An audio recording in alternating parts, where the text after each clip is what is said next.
The teardown for the extended gaming edition, the Red Magic 11 Air, is finally here! This thin and powerful Red Magic 11 Air just launched. I immediately dropped 3,499 yuan to grab one and tear it down for you guys. I barely watched the Red Magic launch event. I spent the whole time trying to figure out what the magic girl hanging below the official stream was all about. She didn't speak for over an hour. I thought she was a sign language interpreter, but she ended up being a sales host.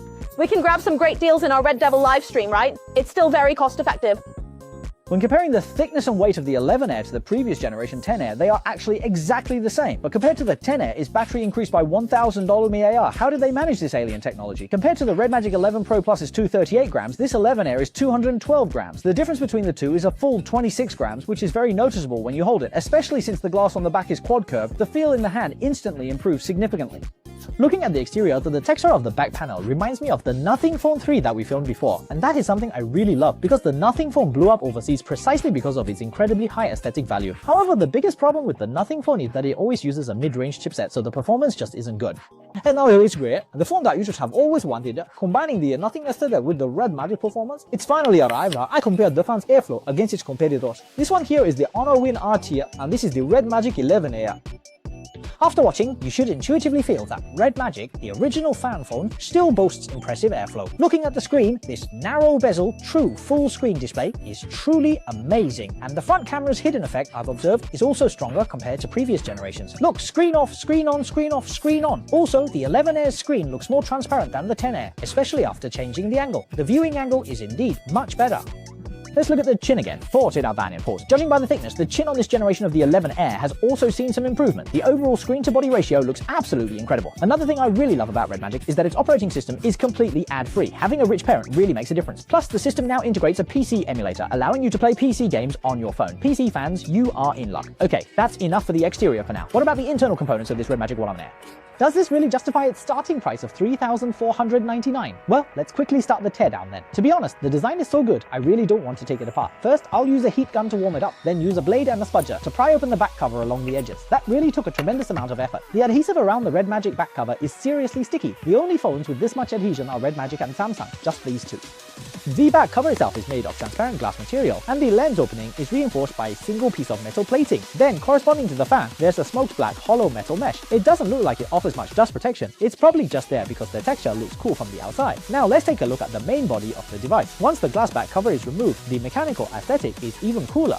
The two metal contacts above this black hole are used to power the colorful light ring on the back cover. The light ring module is placed independently directly on the back cover. So now let's remove the screws and take off all these protective shields first. After taking out the screws, I just noticed the phone is still turned on. So while we're at it, let me show you what the fan looks like when it spins without the shield in place. How come it feels like it looks even cooler without the outer shell? Okay, now let's take off this lower section's panel. The panel is entirely made of plastic material, and the printing on top is certainly very delicate. With the panel removed, we can see the lower half of the halo I mentioned earlier, which is actually cut off directly by the battery, leaving only a semicircle. This essentially means that without destroying the device's proportions, they managed to carve out this large amount of space for the battery. This design is quite ingenious. Alright, let's take off the motherboard cover. This feels so strange, I just can't pry it open. Haha, let me take a guess then. This motherboard cover must have other screws hidden in it, just like that North Korean phone we disassembled before. Pause.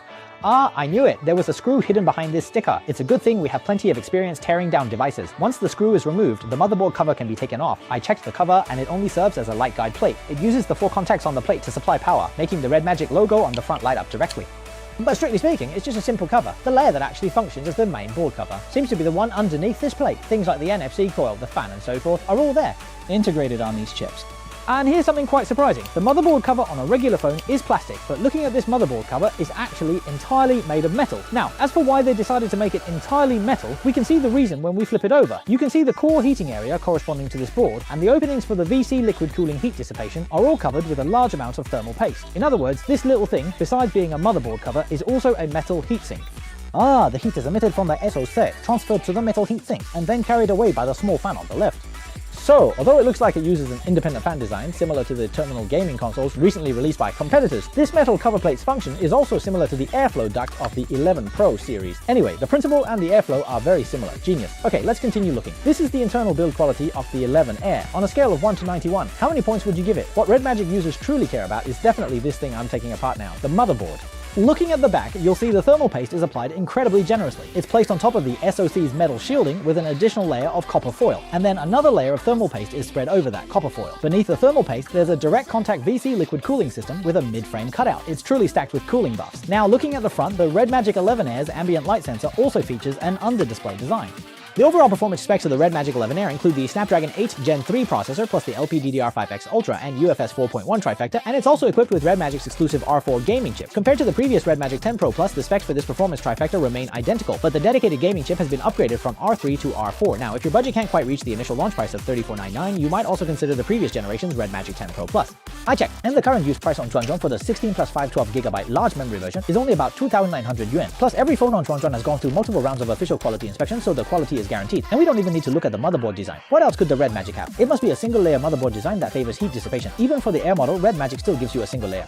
Remove the camera module and look, even the spot where the main camera flex cable sits has dedicated cooling copper foil applied. It's clear that Red Magic's dedication to thermal management is truly exceptional.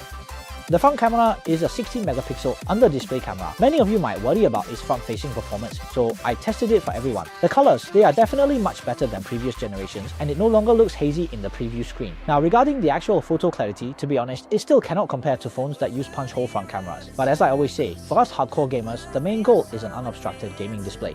As for the front camera, it can be used for facial recognition, and making video calls with friends is enough. I don't have any other specific requirements. Then, this small camera is an 8-megapixel wide-angle camera, and the main camera is a 50-megapixel camera with optical image stabilization. As for the camera's performance, I've checked it out, and I think it's quite good. Next, I'll remove this electrostatic cloth. You can see the top speaker is a 1015 spec from AAC Acoustic Technologies. Then the bottom speaker cover is also removed. This is also a 1015 spec. Symmetrical dual speakers are truly excellent. Let's compare its sound quality with the iPhone Air and a certain Ultra phone I personally use. Do you find the sound difference significant? Next, remove the charging port board.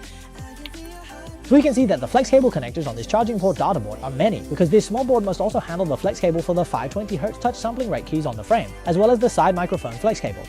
As for why the microphone is designed right here, it's mainly because they worry that when we hold the phone horizontally, our hand might block the mic, which would negatively impact our friendly communication with teammates, so they intentionally placed the microphone on the side. These are all small details. Okay, now the charging port subboard comes out. The Red Magic 11 Air supports 100 RGR, RCH, R2 20W wide fast charging, and it also supports 120W bypass charging. And when you're gaming, it can directly bypass the battery to supply power, so the battery won't get hot. Next, let's take out the motor. The motor supplier is also AAC Ruanxing technology, and it uses a standard 0H09X specification. Finally, let's take a look at the battery component. As this is an Air model, its capacity actually reaches 7,000 mAh. The manufacturer responsible is Dongguan Xingnengde Technology Company Limited. The overall structure utilizes a single core design with a dual interface connection. This means charging speed is quicker and the service life will also be longer. Okay, so this right here is the complete internal family portrait of the Red Magic 11 Air. Now let's proceed to reassemble the entire phone. Oh wait, I suddenly realized I shouldn't have restored it so completely. If it had the transparent Explorer Edition look, just like the 11 Pro, wouldn't that be much cooler?